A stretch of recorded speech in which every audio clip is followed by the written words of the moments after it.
History of Aviation Podcast, episode number 73. I'm Derrick Miller, and we have a great one for you today, so we're going to dive right in. First off, I'm joined by three great guys here, starting out with our producer and co-host, Shae Jones. How you doing, Jay? Oh, I'm doing very good. Just been hanging out, waiting to get back in the flow of things here. I'm super excited. We got a bunch of stuff coming up over the next few months. Definitely. We got an exciting announcement, too, but before we get into that, Julien Martinson, how you doing, bud? It's been a minute. Hey, good. How are you doing? I'm Great. located in Kelowna, and just on a little side note, I've been working on a career coach certification, and I'm pleased to announce that I'm coaching a client in Mississauga, and she wants to get into aviation management, which is my area. So I'm really pleased about this opportunity. Nice. Good deal, man. You really got it rolling over there with that. And introducing now some folks that are on our TikTok and on our YouTube and Facebook, etc., has seen Will. We went and played a round of golf and played around with that and had some fun. But our newest co-host, Mr. Will Diene, how's it going, Will? Man, it's going awesome. I'm so excited to be here. I'm proud to be here. This is really, really awesome. And I do want to just say a quick apology to anybody who watched my golf swing because I don't know what I'm doing. It was pretty decent. It was pretty decent. I mean, he was playing better than I was. That's for sure.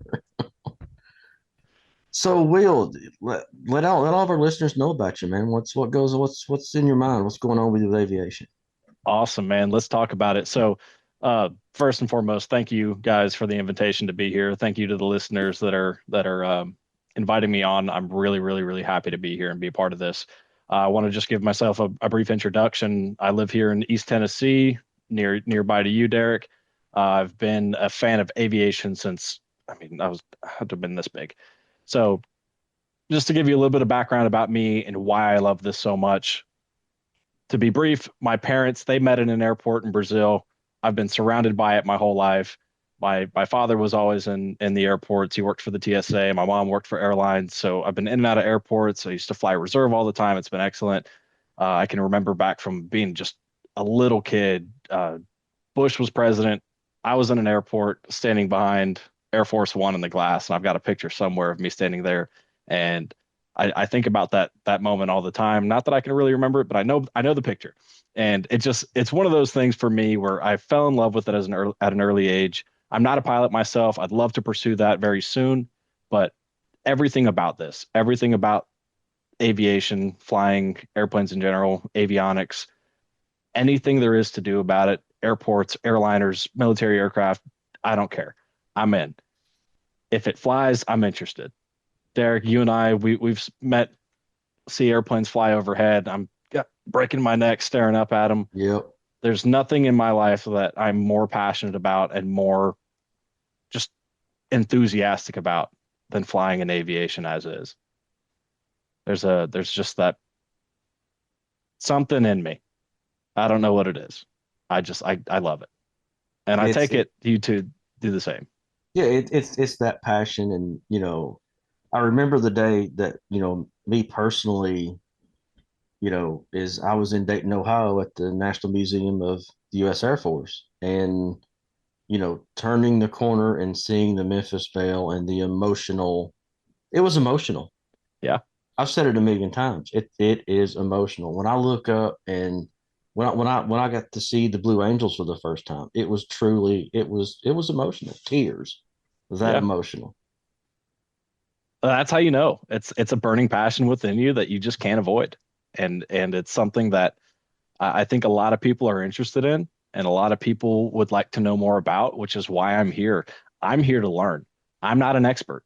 I don't know everything there is to know about everything. And I'm here to learn. I love the idea of talking about it. I've got three great friends in front of me that are, going to communicate with me and have a passionate conversation about airplanes. And to me, there's nothing better.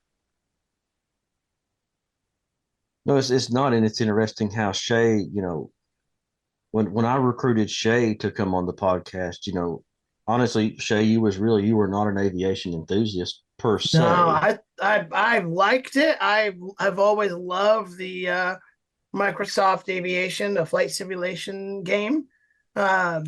I've always loved that, but never. And I love flying too. I think that's where it really starts. I love to travel. I love flying, and I live for it. My parents are like the opposite. They're like, if they could be home with a good book or whatever, that's great. I'm like, for me, it's like, okay, flight's delayed for 4 hours. What am I gonna do now? And you just Right. gotta find something to do, or your flight has changed and you're now booking it down the hallway with security guards screaming, "Don't run!" And you're just like, whatever with you, dude. I'm gonna be running or miss the plane. That's the adventure that I seek with flight and aviation and all that.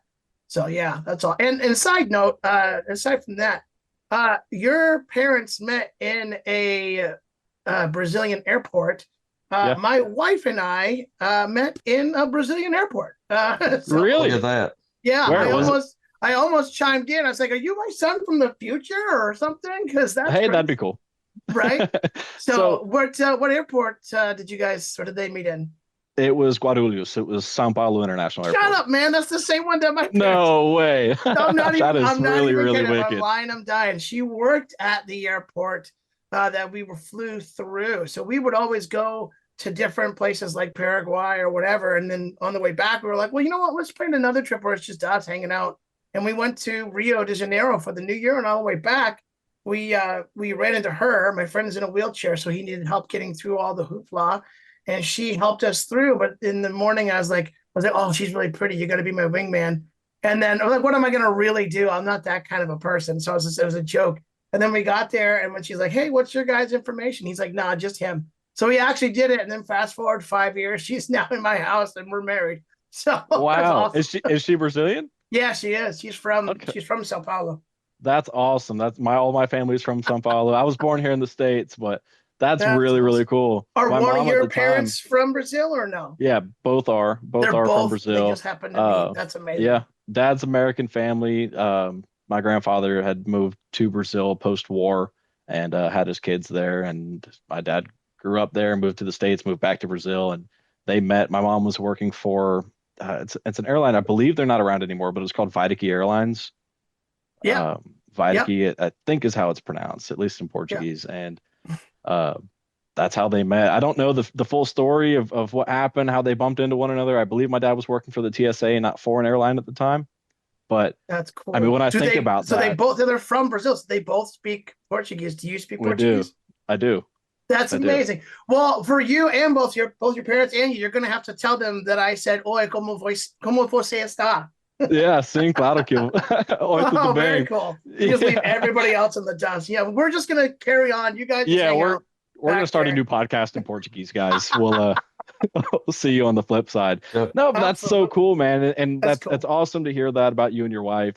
And I think about that story all the time about how my parents met in that airport. And when it boils down to it, the brass taxes, I wouldn't be here if it weren't for them meeting in an airport. Oh, 100%. So I'm surrounded by it. This is my life. I'm only here because of flying, and that makes me just that is inside. Awesome. If aviation didn't exist, you would not be here.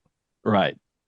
And I love it. We're so glad it does. And that's like what I was saying, like with Shae, it was, I needed Shae to help produce this podcast because I came from AM radio and podcasting I was not familiar with. So I needed Shae's help. And it was so funny because after the first episode Shae produced, which was tremendously better than any other episode we'd ever did at the time, he calls me 3 or 4 days later and he's like, dude, there's a float plane over my house. Like instantly, just through being the tech guy and the guy that helps out with the podcast, he has then became quite the enthusiast. And Shae's favorite plane, what is it? The Islands. The conversion, the seaplane. Yeah, the Ion A5. Yeah. Awesome.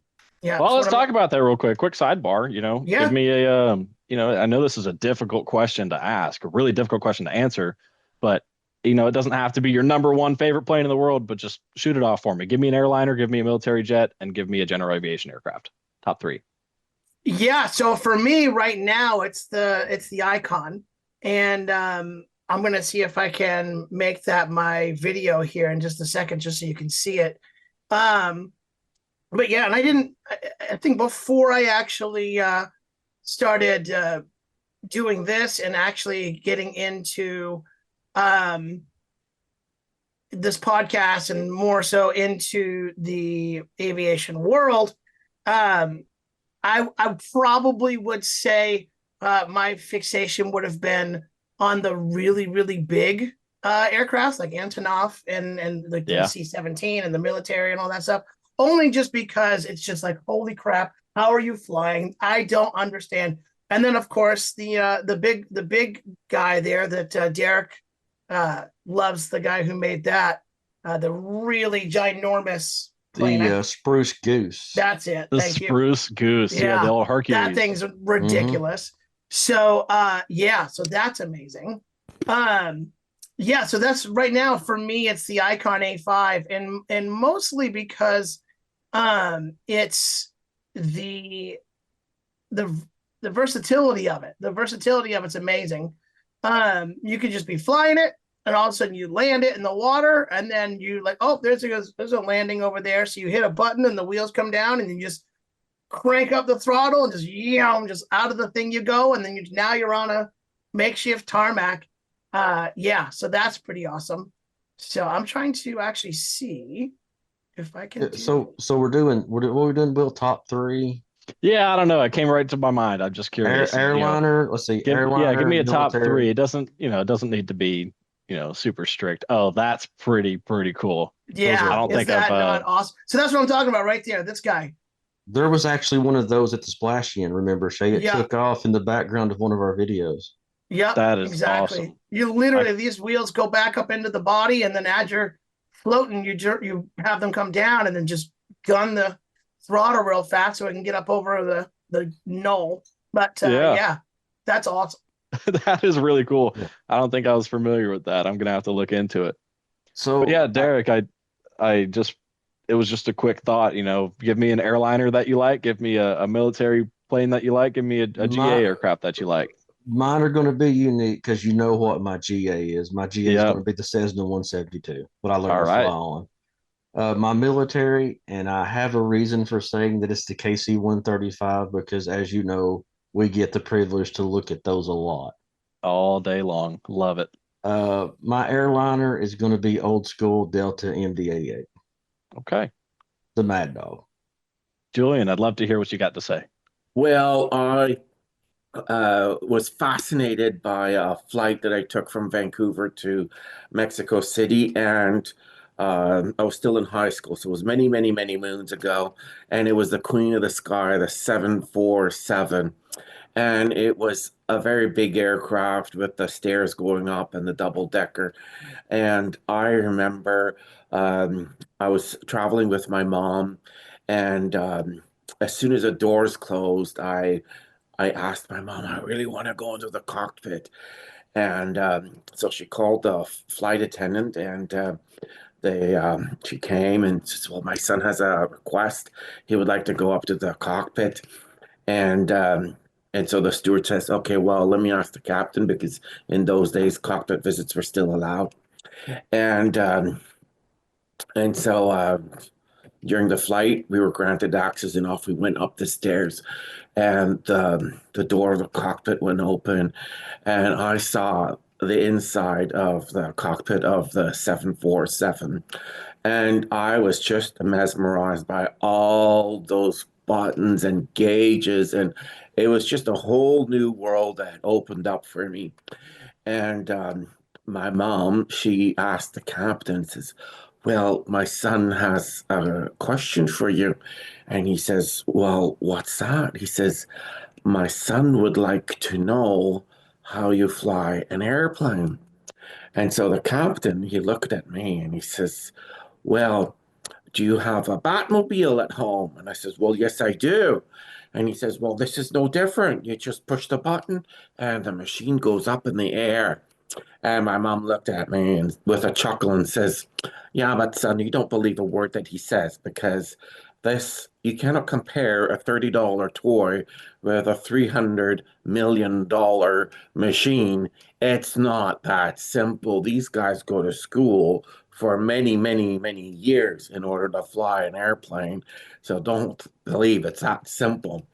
And so that started my quest and my passion for aviation. It was on that flight, and I was like, I have now a thirst for knowledge. So it's not just passion, but I have a thirst for knowledge to acquire more knowledge of aviation. And so as the years went on, I quenched that thirst by enrolling in aviation management academics. So Georgian College offered a program, and they had their booth at the Aviation Expo in Mississauga. And years later, I went to the expo, and I still remember this day as if it was yesterday. And there were two aircraft sitting there, the Q400, and there was another airplane. And I got goosebumps just walking into this hangar, and I'm still getting them now as I tell this story. And I just knew that this was the place for me. And so there was lots of aviation um, companies, airlines represented. It was Georgian College. And I was like, I am going to go ask them for a brochure. So I went to them and I said, so what's it all about? Well, it's aviation management. It's the business management program for business. So it's to become managers at airports and airlines. I was like, that's what I want to do. I want to be an aviation manager. And so I rolled in the program, and it was 1 year. And we studied everything about airline operations, airport operations, human factors, um, aviation law, cargo handling, all those types of courses. And I acquired a lot of knowledge. And then the opportunity came to continue my studies to the next level at the master's level. So I enrolled in the master's program of aviation management at Griffith University. I started the certificate, and then I wanted more knowledge. So I completed the master's in aviation management and finally did my thesis on global pilot supply and demand. Why does Canada have a pilot shortage? And what is the solution to not only attracting talent, training talent, but retaining that talent in Canada or the United States, for an example, and maintaining our workforce and growing our workforce so that we can maintain our competitive advantage. And so once I figured out the solution, I was like, now I have to apply that solution and inspire other people to take on aviation roles. And so for this reason, I'm pursuing my designation as an aviation career coach or as a career coach certification with the intention to specialize as an aviation career coach.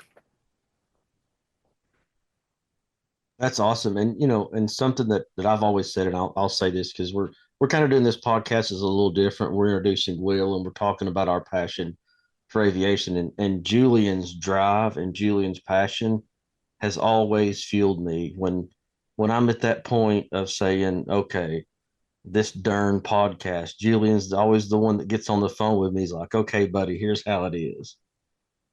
So it's and it's not that I don't have the passion for aviation. Doing a podcast is not the easiest thing in the world to maintain. So the discouragement would come with that, and Julian was always there to push me to the next level. And just basically the same thing, aviation career coach, only this time he was a podcast hobbyist coach. So Julian's always had that ability. And Julian came onto this podcast as a guest to talk about his book. Yeah, he was a guest. Yeah, we liked him so much we kept him. Yeah, here he is. Well, that's awesome. Please That's say awesome. You're That's stuck really with cool. us. Hey, you're ours now, Julian. That's kind of what happened here. Derrick and I met on accident. I believe I was telling you guys that in the first call that we had, but I was walking around the place where we work, and I found just a cup sitting on the ground, and it had all kinds of just airplane stickers on it, all aviation sticker on it, this, that, and I'm going, whose is this? Whose Save is the this? warbirds. Yeah, somebody else here is just as much of a nerd as I am, and I want to meet this guy. Guilty. So, so that was really, really cool. And to what you were saying earlier about Julien and his passion and being able to inspire you and maintain that inspiration for the podcast. Julien, I'd like to say a thank you from the very first time that you and I spoke. You can hear it in your voice.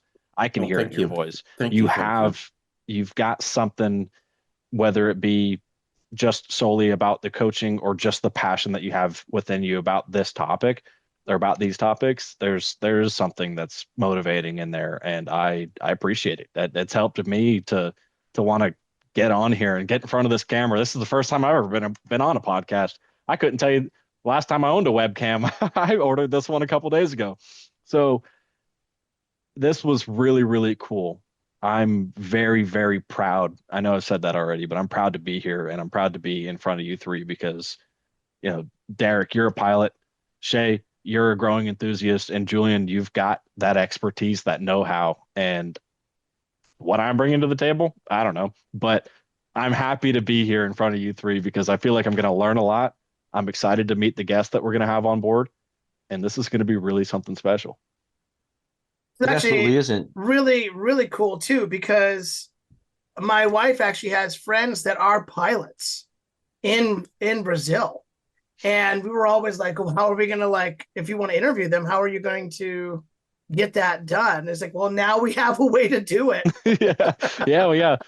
We probably could. Yeah. So my Portuguese, I'll be the first one to tell you, it's not perfect. I can communicate just fine with my family, but I'm not holding a professional 1,000% conversation. better than mine. I'm just going to tell you that right now. So I'm not holding a professional conversation with the president of Brazil. I'll tell you that. But I can get around. I can ask some questions. That'd be great. Let's have them on. You're going to be able to get to where you want to go. You can do whatever you want to do with your Portuguese. I'm like Chris Farley, where he's like, remember when that time? remember when? That's awesome. And it's not about the technical know-how. It's just about the passion. Let's get these pilots on board. Let's talk about them. I don't speak any other languages, a little bit here and there, but just get pilots all around the world. We'll put a translator on the podcast. Yeah, right on. That would absolutely work. Well, awesome.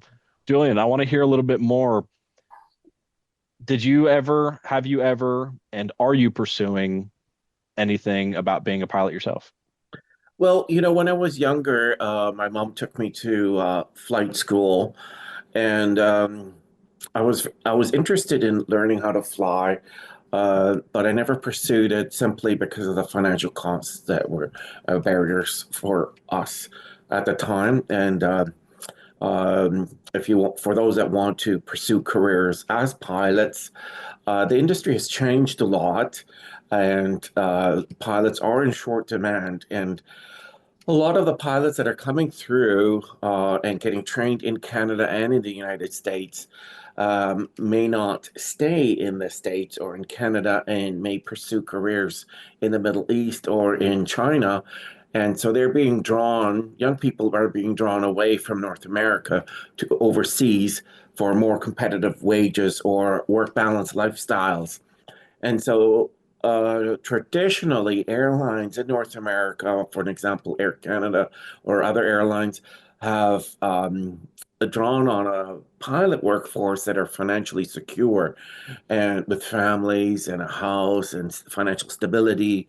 And so they don't have that desire or flexibility to get up and go and pursue a career overseas. But the new generation coming in, they do have that option. They are not screwed in the ground. They're not settled. They don't have relationships or children. And so they have this mobility that is a little bit dangerous for the industry. And so the risk is that that we may not be able to retain the talent that we have.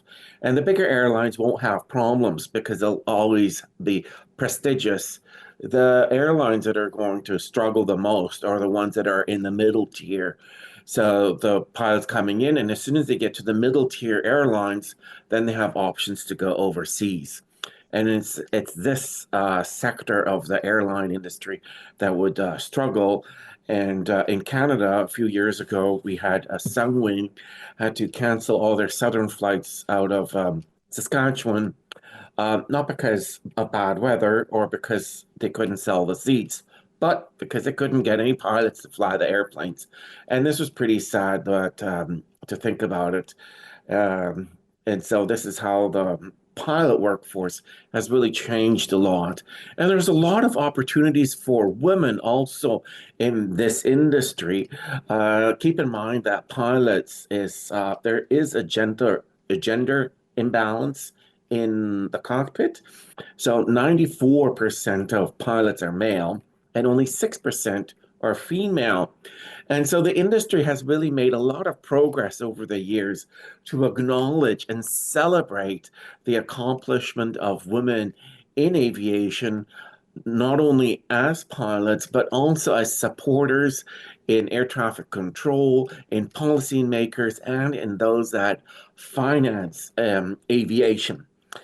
And at this time, I also would like to give credit to people like my aunt who also supported me in my studies to pursue my master's in aviation. And if it wasn't for strong women like my aunt who supported my studies, I would not have been able to finish my master's in aviation management.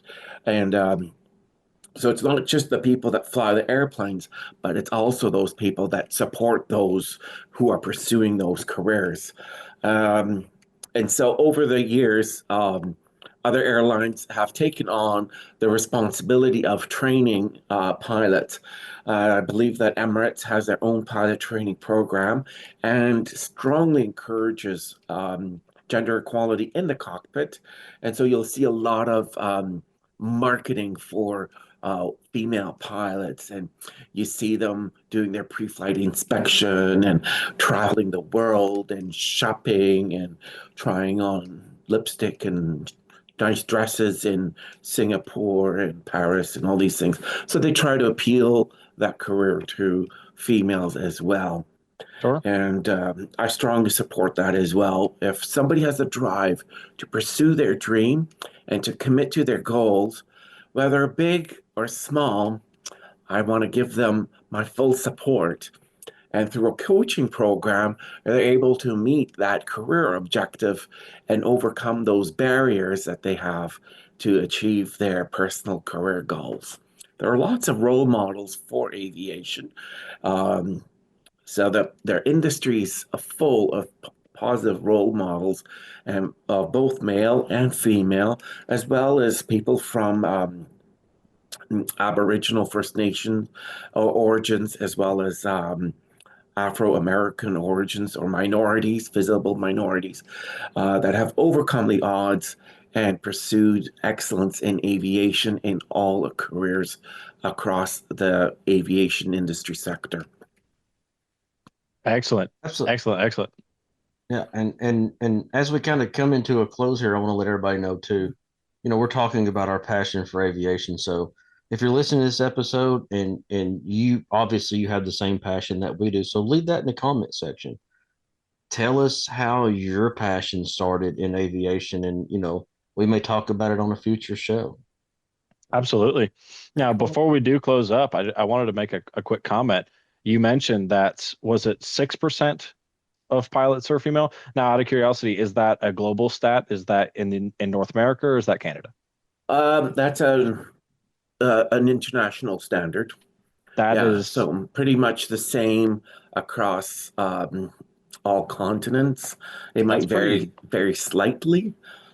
I did Yeah, not realize that. Yeah, that yeah, that seems astonishingly Yeah. low. And yeah, to what you said, Julian, if you've got the passion for it and you've got that drive to succeed in that market, especially being able to target young, talented women that want to pursue that passion of aviation, whether it be in the pilot field or whether it be in the support field.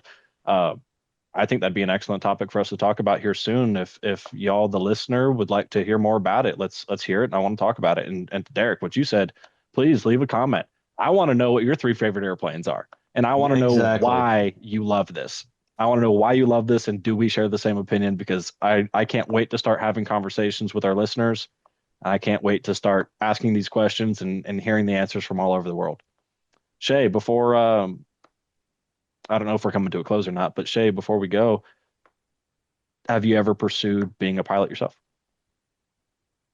Not officially. I've thought about it. It's definitely a lot more expensive than it was when Derrick did it. But All right, now we're revealing my age now. yeah, Well, I'm not too far behind you there, but it's I can tell back during you, the 10 Commandment days. No, it's I can tell you in 64. Oh, wait a minute, 94. yeah. And in 1994, it was substantially cheaper and it was way more doable. And then we're talking about a private pilot's license here. I'm by no Right. means Right. a Right. commercial pilot, but yeah, There it was was from a time when they still used score in the year. Yeah. Or, Yeah. you So know, how are the time. Wright brothers, Derrick? Howard Hughes was my instructor. So I yeah, love this. so yeah, This is great. in 1994 it was, and you got to think too. Me and another colleague at work was having a discussion about this actually today. That the amount of money that I put into it in 1994 at that time was a pretty good chunk of money. And you At that think time. about it. You think about it. It's even going back to 1994. Uh, you know, Mhm. the money goes up as you go. $1 million in 1964, man, you were loaded. Yeah. Yeah. You were Elon Musk. And yeah, and so 1994, I got my private pilot's license. I actually had my private pilot's license before I ever had a driver's license. That's awesome. Isn't that cool? Oh, and it was so funny because Dad said when we went to the driver's license place to get my driver's license, Dad's just like, walk in there and show them your pilot's license. They should Yeah. they should just check you out on the car, right? Derrick, you need to be telling everybody that. That's awesome. And I don't know anybody who has their pilot's license before they're driving. That is what is so funny about that is I know several people that had their Sure. pilot's Right. license before their driver's license. Yeah, and It's like that's he was what's that funny. guy that was it was like Lloyd Christmas from Dumb and Dumber when he's like trying to go somewhere and he's like, it's okay, I'm a limo driver, but he's like, no, it's okay, I'm a pilot. Yeah, just give me my driver's license. But the one thing that for me that I laugh about constantly just in my head, because my head is full of aviation, the airplane that I eventually want to own, all you need is a light sport to fly. So Yeah. I did. I am right there with you, Derrick. I know exactly what you were going to say. Yeah, the Piper Cub. The Piper Cub, that J3 That's Cub it. is, I mean, talk about something special. I think that's an airplane that has inspired millions of people. They've been produced since the 40s. They were used as spy planes in World War II. They were, actually, don't fact check me on that. I need to go back and do a little bit more research before I start talking on the podcast. But I think that airplane is incredibly inspirational. And Shae, you mentioned earlier Microsoft Flight Simulator, right? Yeah. So especially Microsoft Flight Simulator X, I mean, they feature that J3 Cub all over the place. And that was that. I mean, when you think about to anybody who has played a flight simulator game, that is the airplane you kind of learn how to fly on. Yeah. Because it's slow. It takes off in no time. It lands in no time. It's easy to fly, and iconic. But You get that yellow fabric and wooden. Oh yeah. Don't you love the simplicity of a Piper Yeah. Cub? Oh, it's crazy. It's the most simple thing on the planet. I'll tell you, that is a lot of people have end goals, especially people my age and people in my career field. I'll let you know I'm in the car business, and everybody's chasing after Lamborghinis, Porsches, McLarens, stuff like that. Not me. I want a $40,000 Cub. That's what I want. I just want to go flying out west. Take me out to Arizona. I want to go hopping around on some plateaus. I'd like to go fly a Cub or a Super Cub, some kind of tail dragger out in Alaska. That's cool to me. That is load up the fishing gear and literally land on a riverbank, fish all day, camp all night, jump back in the Cub, power that tail up, and get out of there in a short takeoff. Just you and the Grizzlies. Yeah. Yep. Yeah, I had a friend years ago whose dad had a water plane, and they had a camp up in Labrador, and they would go up there twice a year or 3 times a year, and their camp was only accessible through the plane unless you like hike to the woods, but you're not going to do that. So they would always literally just like land right in front of the camp, unload their gear, and just go camp for a week or two. And then, all right, time to head home. There's no gas station. There's no nothing. You just get in the plane and go. It's awesome. Yeah. That's why I like this plane right here. And that's what I was going to say. The Islands is so similar to that because we recently went to the 1494 splashing on Douglas Lake, and there was a guy there that he's there every year. He has the Islands. He also comes to the fly-in, and I mean, what a cool little unique plane. And if all the listeners, if you go back on our TikTok videos, when I talked to the Jet family back in June, we actually stopped the interview because a plane took off and it was actually the Islands taking off behind us on the water. So that made for a really cool video. And they're so simple. Like if you ever like Google the inside of one, it's like very, very simplistic. It's like, this is your this thing, this is your this thing, this is this thing, this is your gear. And then when you were showing off just... the pictures earlier, it looked like the inside of a Camry, you know? Yeah. It's just like, seriously, it's just like, it comes with a cassette deck. No, just kidding. Yeah. Well, you gotta think they came with 8-track players back when I got my license. Back in the day, yeah. Yep. So I had a record player on the dashboard. But anyways, a couple of things coming up, guys. It's really important. So the air show season is coming to a halt. So Greg Kuntz is ready to come on and join us and give us the annual. Hey, there we go. Cool. Yeah, the annual the annual air show year in review. That's a really tumble of words. It is. Greg Kuntz comes on with us about every November and gives us the rundown on what happened for the air show season. I know he's cut way back on what they're doing. They've retired some parts of the shows, but I heard from Greg just 2 days ago on text saying, "Hey, you guys ready to do the air show year in review?" We call it. So that was going to be coming up soon. Nice. Yeah, I'm excited. That was one of the. It was only like 2 or 3 before that I joined. Yeah, pretty sure. I think it was last year's air show year in review. Good Lord, say that 3 times fast. That time. Air show year in review. Yeah. There we go. But yeah, that was right at I think that was one of the first ones you produced. Yeah. Yeah. Was with Greg Kuntz. Yeah. So that's always love having Greg on. He's always fun and has a lot to say. Sometimes it's a little negative, but that's hey, the way of the world. Negative or not, I'd rather have somebody speak their mind, especially if it's truth to power, you know? Yeah, absolutely. And I mean, you think about Greg Kuntz, and man, I remember watching Greg Kuntz, and I don't know if you've ever seen him, Will, or not. You familiar with Greg Kuntz? Horrible with names. Be the first to tell you. He's one of the oldest, and he's gonna kick my butt for saying this, but he's one of the oldest air show performers on circuit. He's 74 years old. He's still performing air shows. Wow. And pulling G's. They used to do landing the Piper Cub on top of the pickup truck act. Yeah. That's him. Yes, you know what I'm talking about. Yes, that's exactly. Greg Kuntz. Yeah. So they have retired that part of the show, and he's just doing the acrobatic stuff right now. But yeah, Greg comes on with us. This will be what, Shae, the 5th time? So every November after the air shows are over, we get with Greg and we do an air show year in review. And for all the listeners, you can go back and listen to those old air show year in reviews. But we got that coming up.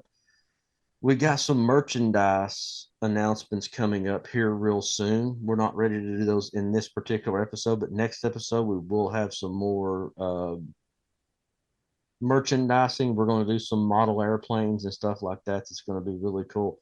I want to give a shout out to Julie, who is helping us with that and admin type stuff. What else? Thank you, Julie. I want to mention something. So back to the Microsoft Flight Simulator X days. Oh yeah. Talking about landing the Cub on the pickup truck with the platform on top. That must have been one of the most anxiety-inducing things I've ever done as a child, was trying to land that Cub on top of that pickup. So I'll tell you what, I am excited to talk to him. Yeah, I can't wait. I'd love to Greg, hear some stories. it's so funny because I can tell this story because it was really cool because like you fight to get guests on your podcast and I send Greg Kuntz an email many years ago and I'm like, hey, I got this podcast. It's called the History of Aviation. The reply email about 20 minutes later was, let's do it. Awesome. And you have to love that mentality. And as someone that loves aviation and does the things that and some of the stuff he used to do in a Piper Cub, thoroughly impressive, man. It really is. What do you got for us there, Shae? You're muted. There we go. This is a Piper Cub, as far as I can see. I was trying to find a simulation, but it sounded like we were ending that segment. So I was like, well, let's just put it up there. It's a Piper Cub for you. Yeah, that is my Awesome. dream plane. I mean, simple. I mean, It looks like there's just it's like a one-person plane. Is that right? No, it's forward and back. Yeah. Got you. And you typically fly it from the back seat. Single person row, two people. Oh, I mean, it's stick and rudder. Cables. Everything's cables, throttle, you got your flaps right here. It's simple. I mean, you can stick a 10-year-old in that airplane and tell them to figure it out and they'll figure it out. Yeah. Yep, absolutely. He might be on the news later, but yeah. Yeah. And there's actually a really cool video since we're into Piper Cubs, which you'll find that me and Will dive back into Piper Cubs quite often. We probably will, yeah. There's actually a video of a guy that did so the Piper Cub he was flying, the engine failed, and he literally climbed out, tied a rope around it, and pull started it back up midair. That's wicked. We need to get him on the podcast. The fuel gauge is just basically right in front of your face, and it runs on a bulb top, old school, like a boat. Yeah. Where you have a bulb that tells you your fuel. So, you think about making a really steep bank, you're going to be looking at your fuel just going, I should probably come out of this bank. So it's just a cool airplane. And I would have said Piper, when we did the top three, when we did the GA plane, when we did the military plane, and when we did the airliner, it was funny to me because I would have picked the Piper Cub for my GA, but I've spent so many hours in a Cessna 172, and what private pilot ain't? You're talking about another aircraft right there that's just a beauty. Yeah. And we've actually did episodes on the Cessna 172, but I would love to do another one and get some listener feedback on stuff like that. Because there's a lot of guys out there, man, that learn to fly on those. Sure. So I've done a few discovery flights myself, and I've gone up in a 172. I've gone up in a Cherokee 6 and a Cherokee 140. So big fan of Piper. Big fan of Cessna as well. But as far as Piper's concerned, I think as I continue my flight training for my private pilot's license, I have a preference for low wing. So Derrick, you being a pilot yourself, do you have a preference, high wing over low wing, and why? High wing, because that's all I've ever known. Sure. I've never flown a low wing. Okay. Because so let's see. Low wing around here in East Tennessee, you've got the Bonanza. The Bonanza's big around here. Well, you know where we are too, is Cirrus has their delivery center and their vision center is what they call it. The vision. So you have all the Cirrus SR-20s and 22s flying in. Those are low wing. Yeah, I've honestly, I've never flown, but I have been in a low wing.